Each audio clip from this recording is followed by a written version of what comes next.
Welcome back to Old School Sports and our Out of the Park Baseball 24 long term playthrough for the 2023 season. And we are going to do something interesting this year. We are going to do an expansion team. And if you're looking closely, you can see we're doing a bit of a unrealistic expansion team because we are going to be putting Major League Baseball in Buffalo, New York. I don't have any particular allegiance to Buffalo as a city. I've never lived there. I've visited there, but I do like the city. They gave us buffalo wings. They've given us roast beef on weck. They are a very passionate fan base for the two major league teams that they do have, the Buffalo Bills and the Buffalo Sabres. And when I was younger in the 1980s, when they constructed what was then Pilot Field in Buffalo, there was some somewhat serious discussion about Buffalo potentially getting a major league team. I think in terms of the expansion that's going to be coming to Major League Baseball over the next few seasons, Buffalo is likely way down the list. But we are going to make it happen with baseball in Buffalo. And if you looked closely at our thumbnail before you started watching this, you already knew that I was going to end up playing in Buffalo somehow. But the other thing that we are going to do is we are going to try to make this a more realistic expansion than OOTP typically allows. When recent teams over the past several decades have joined the major leagues, they've often had a few seasons beforehand to build up their minor league systems. And that is how we're going to proceed. And what we're going to use as a basis for how we are going to build the league and build Buffalo's organization is something that was posted on the OOTP subreddit by ZenMasta61 a year or two ago, called How to Create a More Realistic Expansion Team. So I'm not going to get into all of the mechanics of how to do this. If you go and look that up, you'll see that ZenMasta61 put some really interesting information out there, which I'm going to use as a basis of what I'm going to be doing over the next several seasons to establish the league, establish my team in Buffalo. So because it's going to take several seasons to play through the minor leagues, to build the minor leagues, and then in each off season I need to be in commissioner mode to shift Buffalo and the other expansion team out of the league when I set a schedule, and then to put them back into the major leagues for when we run the draft. There's going to be a lot of behind the scenes work that I'm going to be doing. But rest assured, if you are seeing this episode, all of that behind the scenes work came out effectively, and we have a league that's up and running at the start of the fourth season, which will be the 2026 season, when Buffalo actually starts competing in the major leagues. So what that does mean is that I am going to be recording several episodes before you've seen any of them, just to make sure that this all works out. So what that also means is once those episodes are ready and we have a league that I think actually works in 2026, I'll be posting a couple episodes a day when we get this series started, just to get the information out to all of you to react to as quickly as possible. But just keep in mind, if you're making a suggestion to me based on this first episode of what I should do in the second or third episode, I'm not going to be able to follow your suggestions, unfortunately, because those episodes will have already been recorded. So what we are ultimately going to hopefully end up with in 2026 is a 32-team Major League Baseball. You know already that we are adding the Buffalo Wings. The other team that we are going to add is the Nashville Stars, which I think is a pretty likely team to be added into Major League Baseball. So we are going to be letting them run parallel to us over the next few years. You can see Nashville. We've put minor league teams in A ball and rookie ball. And also, when we look at our Buffalo Wings, we have got a Class A team and a rookie ball team this year. Next season in 2024, we're going to add a Double A team and a Dominican Rookie League team. And then in 2025, we are going to add a Triple A team and a High A team into the minor leagues for us. At the end of 2025, we will then run the traditional expansion draft. And as I said, if everything goes well, cross my fingers, begin competing in Major League Baseball in 2026. So that is high level what we are going to try to do. The other thing that I am going to do is I'm also going to move two major league teams over the next couple of seasons. We are going to be moving the Oakland A's to Las Vegas, maybe a year or two earlier than it's really going to happen in real life, but we are going to move the A's to Las Vegas. And we also have another surprise move that we are going to do that you'll have to keep watching to find out about. So as I mentioned, it will be a 32-team Major League Baseball league by 2026 if all goes well.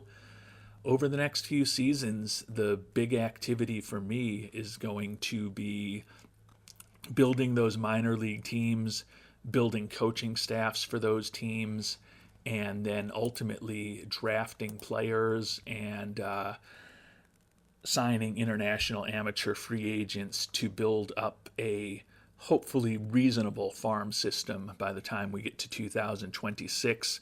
You can see I've made a bunch of offers now just to initially seed those Class A and rookie ball teams that I do have.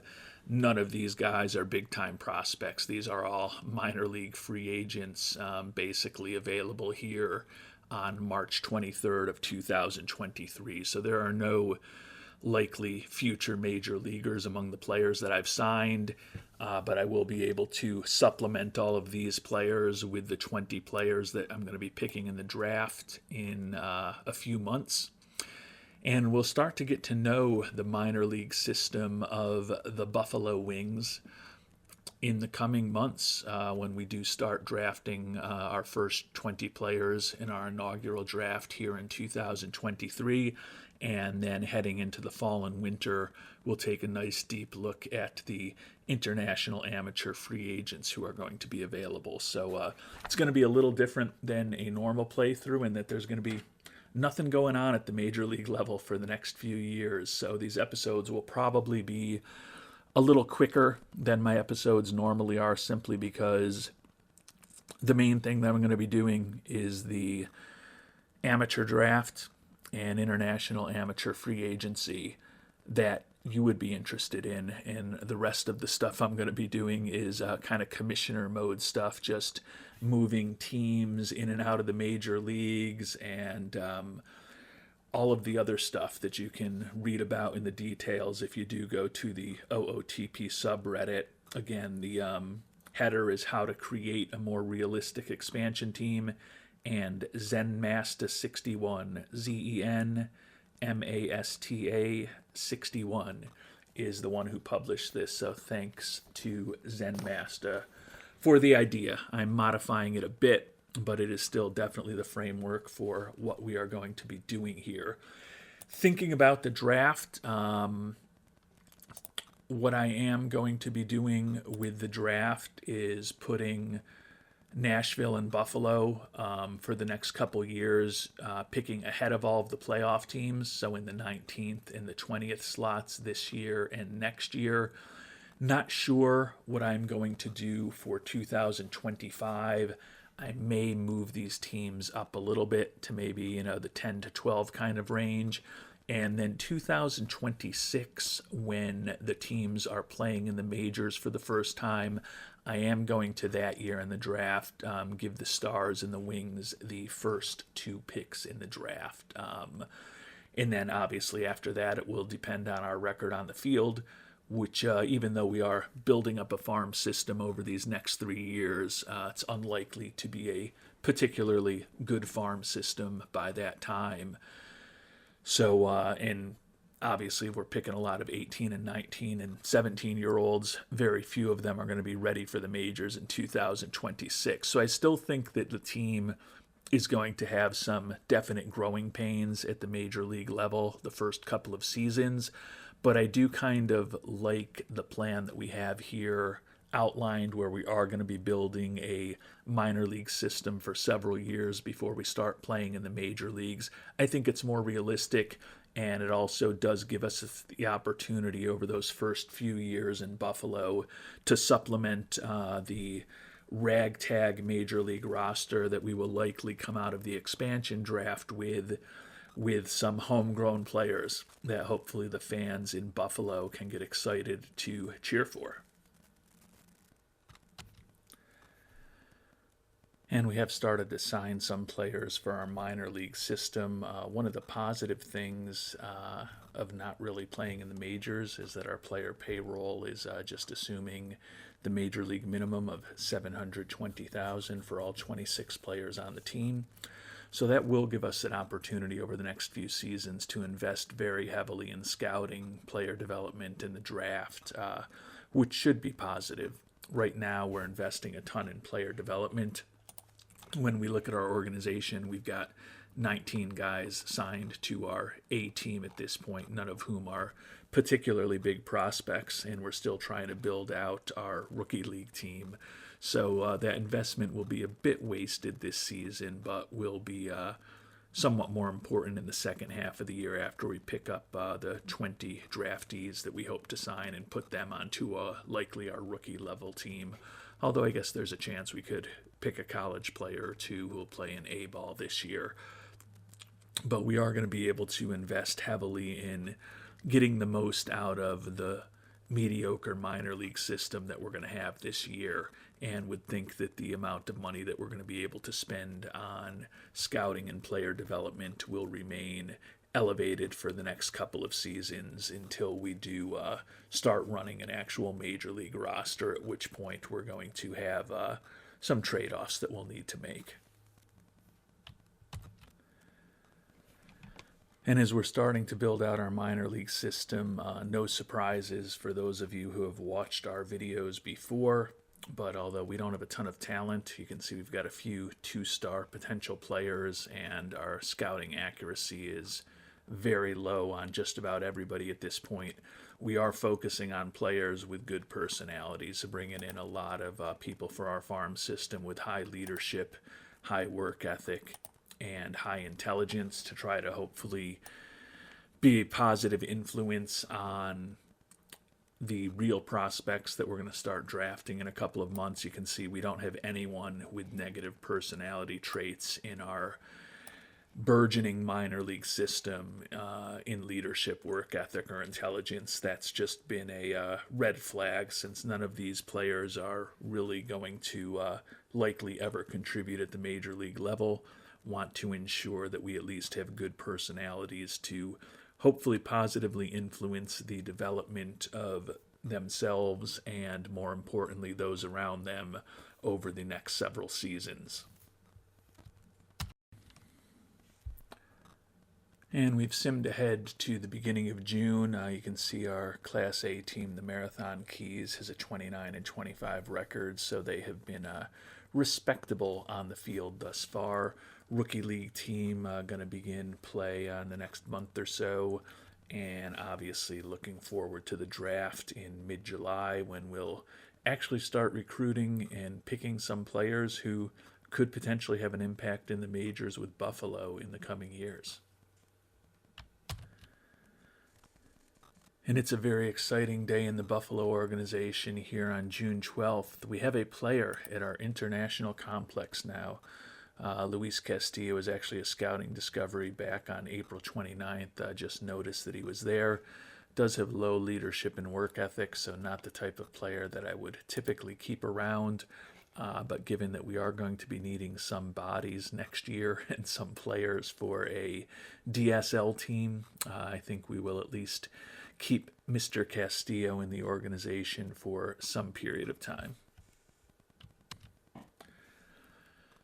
And we have made it to our first draft for the Buffalo Wings here in 2023. You can see the Stars, who were picking 19th, just picked left fielder Nolan Shawnell right ahead of us. We'll take a look at some of the top prospects, at least according to the simple star ratings. Jace Barofin, decent looking bat for a center field prospect. Probably would feel better with him in left or right. Like the high work ethic, college player, certainly pretty advanced. I think he will likely be in the major leagues within the next 3 years, so probably not a perfect fit for us. Jake Geloff, a third baseman, another college player, he out of UVA. Definitely a third baseman when you look at his defensive ratings, has the potential to be a pretty interesting bat. And then Gavin Grayovac, catcher, pretty versatile player defensively, pretty good personality in general, and looks like he could have a bit of an interesting bat. Those are the top 3 guys as far as the star ratings. Obviously, we're going to spend a little more time offline digging in through some of the other opportunities. Taking a look at the top pitchers available, slim pickings already. Nolan McLean, 21-year-old college pitcher, has a nice 3-pitch arsenal. The question looks like it's going to be his control. TJ Nichols, another starting pitcher out of college. Not the most prominent prospect. Do like that he's already got 2 major league plus pitches, but don't think he looks like a big-time pitcher. Charlie Soto, high school player. Don't love the personality with the low leadership and intelligence. Does potentially have a pretty interesting 3-pitch arsenal. Pretty good stuff, not a ton of movement and control. And then Hurston Waldrep, final college prospect. Looks like he could be a pretty decent pitcher. Looking for a lot of money. Fortunately, we've got lots of money to spend. Looks like he could have plus stuff, plus movement. Really good fastball and slider already. If that changeup continues to develop a bit, think he could be a pretty interesting major league pitcher. Of course, he'll be 24 years old by the time Buffalo is playing in the major leagues, which would give him plenty of time to hopefully develop fully.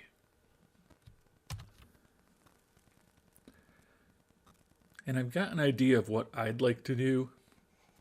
But let's see what our scouting director recommends. And he recommends Jace Barofin, the center fielder out of Arkansas. And quite honestly, that is the direction that I was leaning, so I think I'm going to go with it. Although he is a college player, he'll be 24 years old by the time we're playing our first season in Buffalo. He's got a little bit of development to go to be ready for the majors. Hopefully could play him in rookie ball and Class A ball this year, Double A the year after next, Triple A the year after that, and hopefully he's ready to go if he completely develops. Like the work ethic and think he would plug right in. Probably as our cleanup hitter and a corner outfielder, probably a left fielder for us when all is said and done. But I think we are going to follow what our scout recommends and go with Jace Barofin here in the first round of the 2023 draft.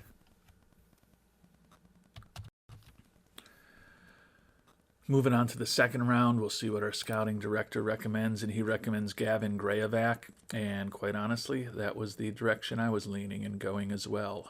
Grayovac, you may remember, he's also a guy that we picked up in our Cincinnati playthrough that we recently completed. He never developed all that great in that playthrough. We only played, 3.5 years with him before we moved on to this, but like his defensive versatility, like the high work ethic, like the adaptability, I don't see him being a catcher at the major league level. I think he's more of a corner infielder, corner outfielder, but potentially has that plus contact and plus home run power. So we are going to once again follow our scouting director's recommendation and go with Gavin Grayovac here early in the second round.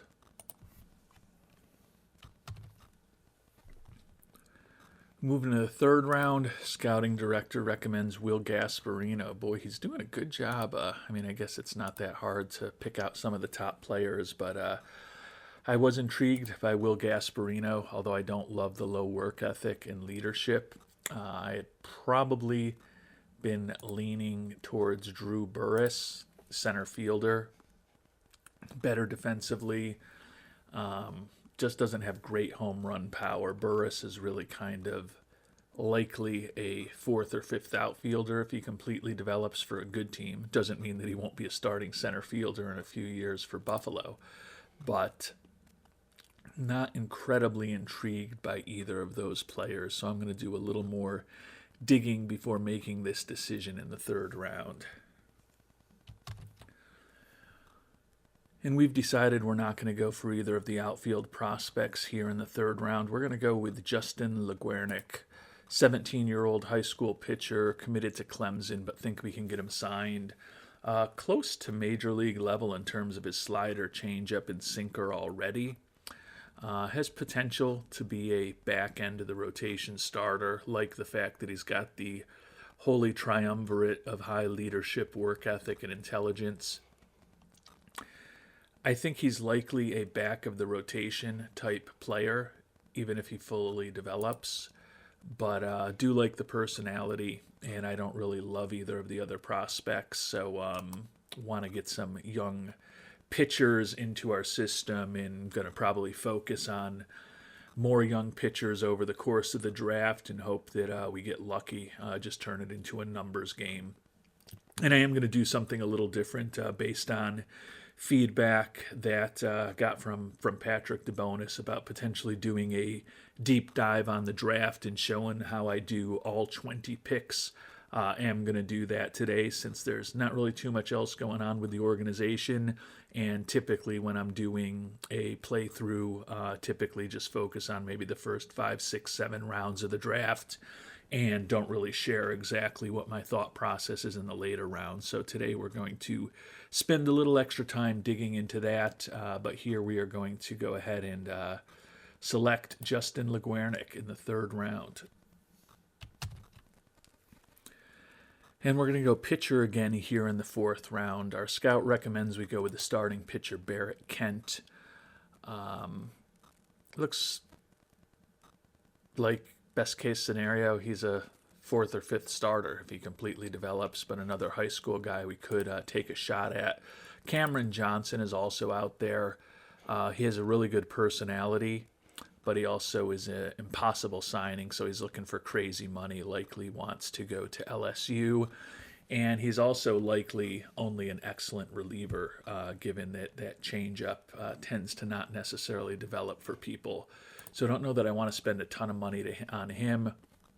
Barrett Kent is fine, but I think I'm leaning towards Luke McNeely, right-hander, another high school pitcher, 18 years old, has a 4-pitch arsenal. His stuff only adds up to being a little below average, but if we're able to extract a little more out of him in terms of developing some of those pitches, could get to average, maybe even slightly average major league stuff, potentially a bit above average in movement and control. We'll take a flyer on McNeely here in the fourth round. And here in the fifth round, our old buddy Caleb Lagerwell was just taken. You may remember him from our Kansas City playthrough in OOTP 23, where he had a nice career with us after we picked him up in a trade with the Marlins, who had originally drafted him. Our scout is recommending Owen Egan, high school right fielder. We are not going to go with him. We're going to go for a third straight starting pitcher, Ethan Robinson, this time around. Think if he fully develops, he's still likely more a bullpen guy than a starter, but just gives us another high school arm. And as I said, we're going to try to play the numbers game with high school arms right now, draft a lot of them, and hope that over the years a few of them will develop and be able to contribute at the major league level. Sixth round is here, and I know I'm going to probably be angering some of you with all these high school pitchers that I'm taking because the washout rate for them in both real life and, more importantly, OOTP is so high. But the scouts recommending Cal Randall, and I do like his three-pitch arsenal. Again, who knows what's going to ultimately happen with his stuff, movement, and control. But another young arm that can maybe develop into someone interesting down the line. Again, I don't expect any of these four starters that we've now taken in a row now to become an ace. But if one or two of them become a useful piece on a major league pitching staff, I think that could definitely help a team that's likely to have pretty weak pitching in 3 seasons when we start playing Major League Baseball. So we're going to go ahead and draft Randall and move on to round 7. And our scout's still recommending that we take Owen Egan. We're actually going to take another name that will be a little bit familiar if you watched our Cincinnati playthrough, third baseman George Wolkow. We also picked him in the draft with Cincinnati. Like the potential for plus home run power and a good eye. Don't know that he's ever going to have a bat to be a big-time major league hitter. Also not sure that he's ever going to have a big-time major league glove. He's really a first baseman at 6'7". Could also play the corner outfield for us, so a little bit of versatility there. Think that he's likely not going to turn into a major league player, but in the 7th round, I don't think it's a bad gamble to take as we turn back to a batter to hopefully help us down the line after 4 consecutive pitches, round 3 through 6. And turning to the 8th round, our scout is recommending Grant Carey, a first baseman with dual English and Aussie nationality. He does not excite me at all with his pretty mediocre bat and his pretty mediocre glove.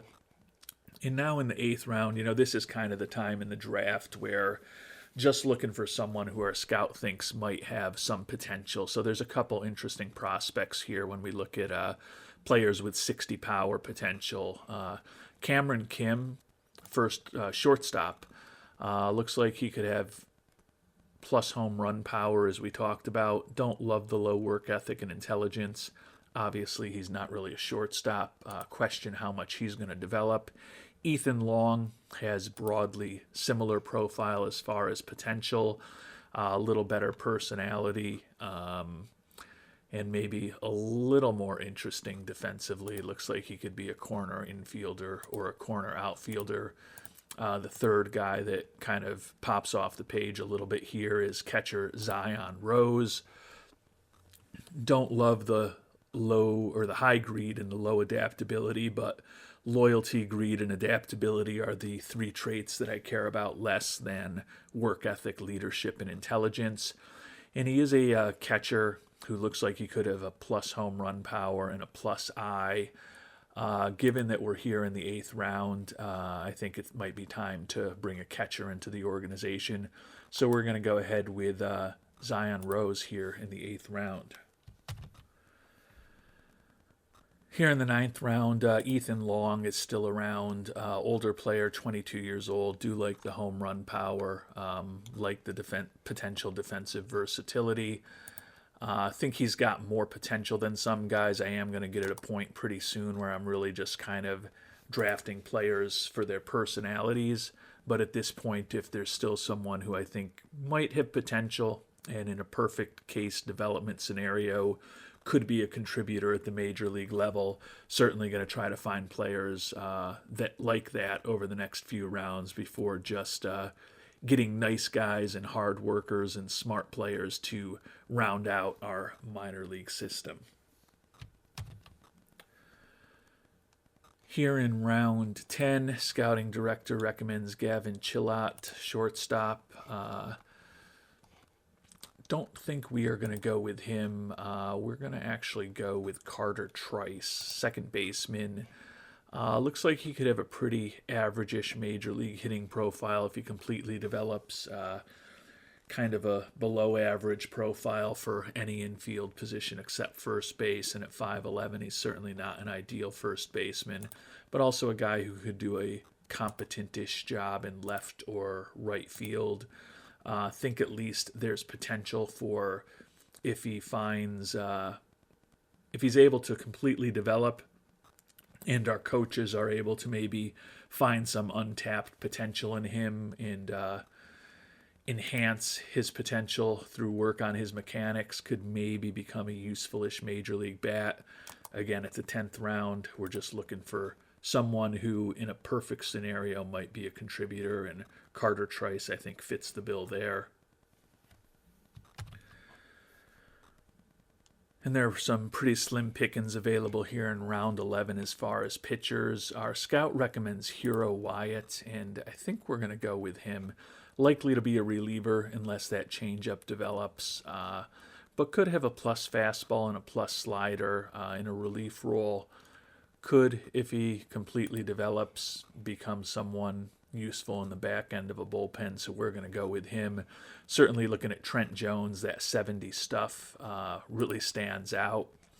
But you look at, we've got very high scouting accuracy and is an extreme fly ball pitcher who's 20 years old, throwing already in the high 80s, not even in the 90s yet, even though he's in his 20s.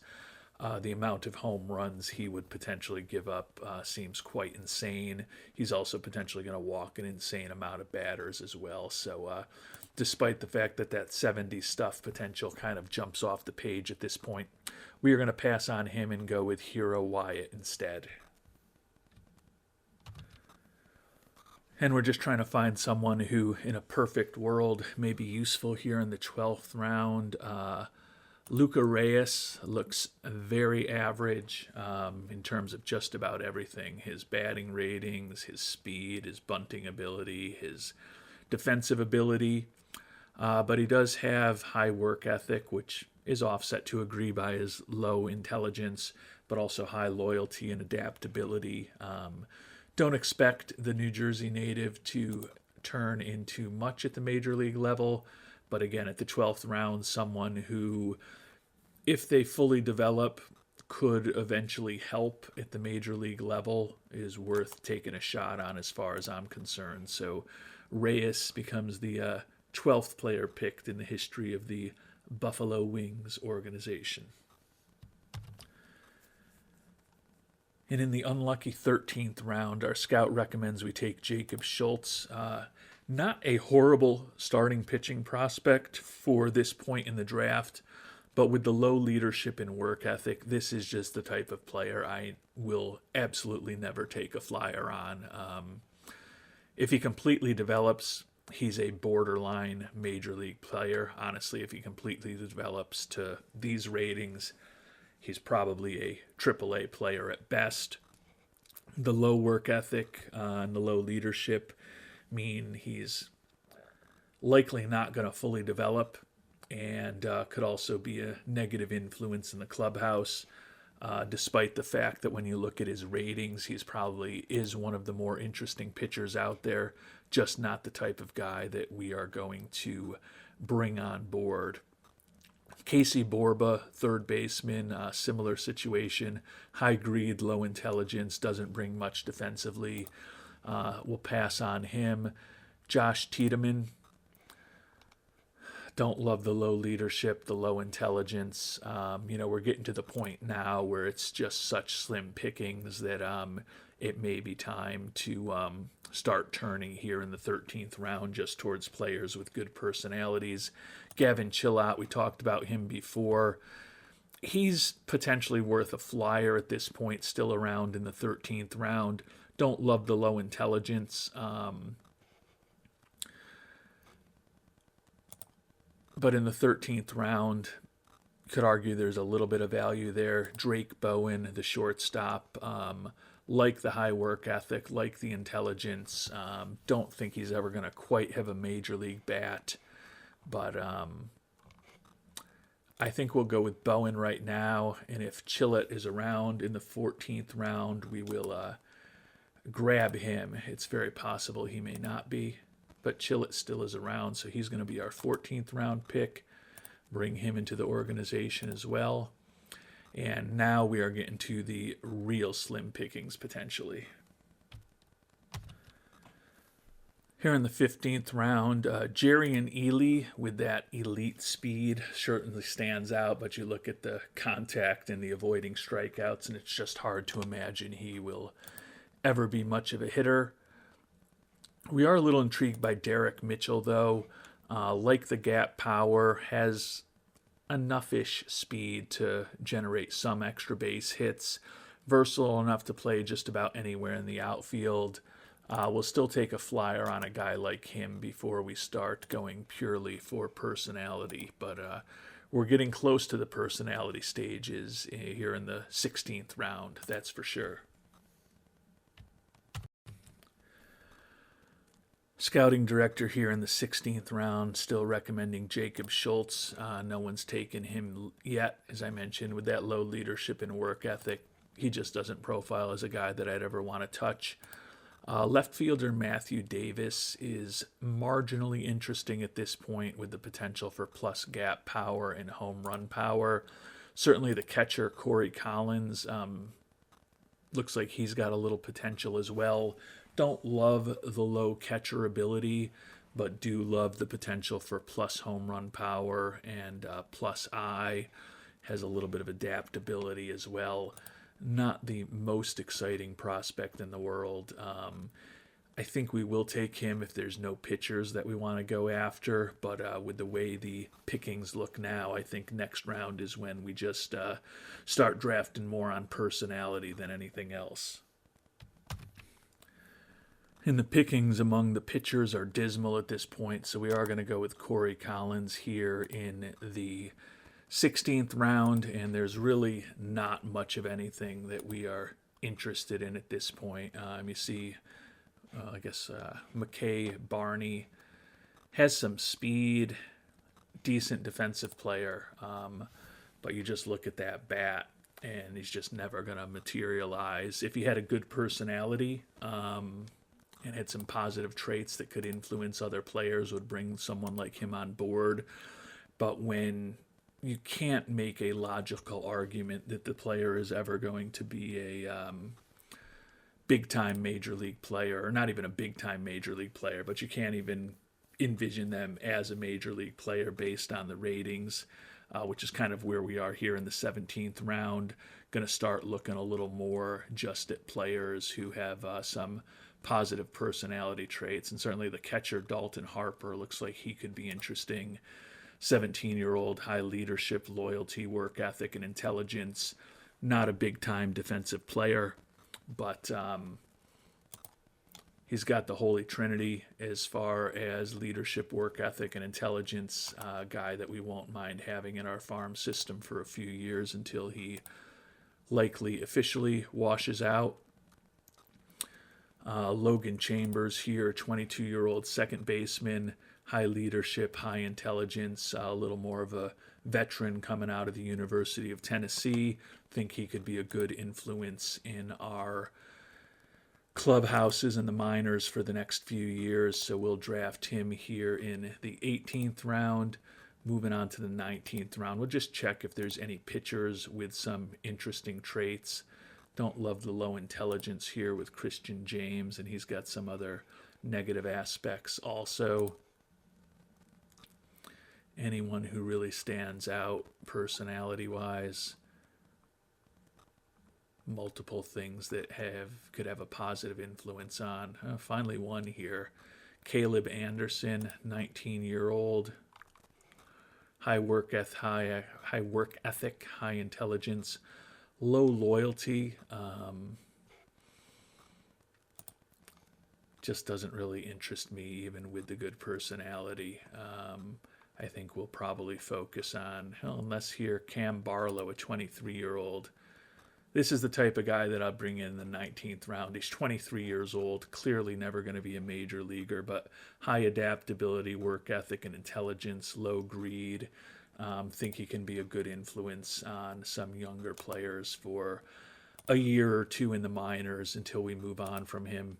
Moving to our final pick in the draft, we'll go back and look at some position players, and you can see Peter On here with a captain personality certainly stands out a bit.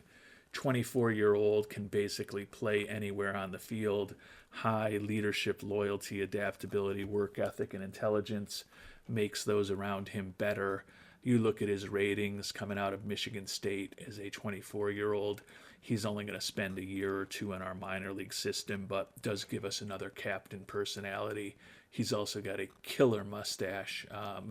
So we will bring Peter on board here with our final pick in the 2023 amateur draft.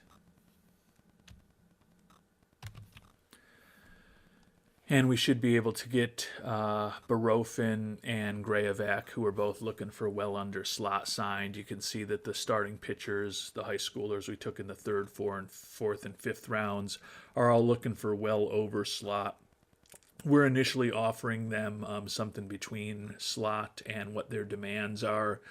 If they don't go for these offers, which they likely won't, I am going to accede to their demands and bring them on board. We've got a lot of money saved up with the fact that both our first and second round picks had demands well below slot.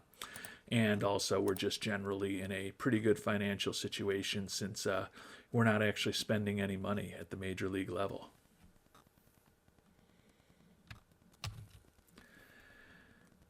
And all three of the high school pitchers declined our offers that were between slot and their demands. You can see we've already gotten one signed, but LeGuernick and McNeely, we've now made them offers that meet their demands. So hopefully we will have them both on board with us in the not-so-distant future to start their professional careers here in rookie ball in 2023. And not surprisingly, our farm system, which is built entirely out of players that were free agents in March, plus the guys that we just picked up in the draft, ranks last in the entire major leagues at this point, 32nd out of 32 teams. You can see we are having a successful year in Class A ball. Really have a lot of guys who are probably double A kind of players on that team with some veterans. The rookie league team is 21-20. So both teams are winning right now for what it's worth. Would rather have players on a winning team than on a losing team. But obviously, we've got a lot of work to do in the coming years to get this minor league system hopefully into the top 10 maybe by the time that we begin playing baseball in 2026.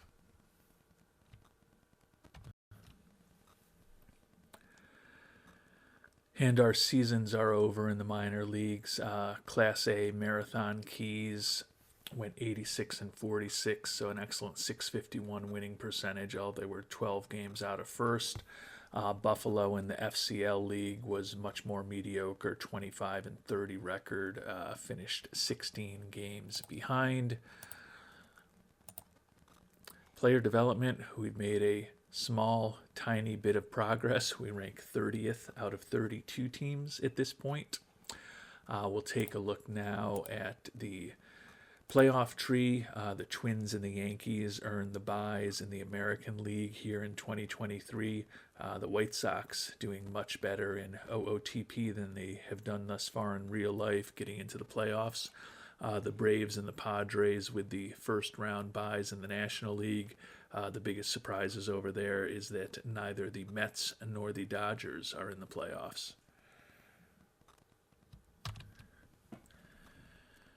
And we've made it to our first offseason in a battle of two teams that had never won a World Series. The Padres prevailed against the Mariners 4-2. So the San Diego Padres are your 2023 World Series champions. And our Buffalo Wings are now ready to begin our first off-season.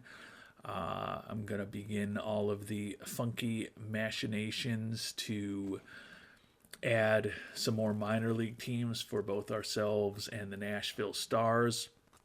In our next episode, we'll hopefully see that those things worked out successfully, and we will do a deep dive into international amateur free agency as we head towards the 2024 season and a enhanced minor league system for the Buffalo Wings organization.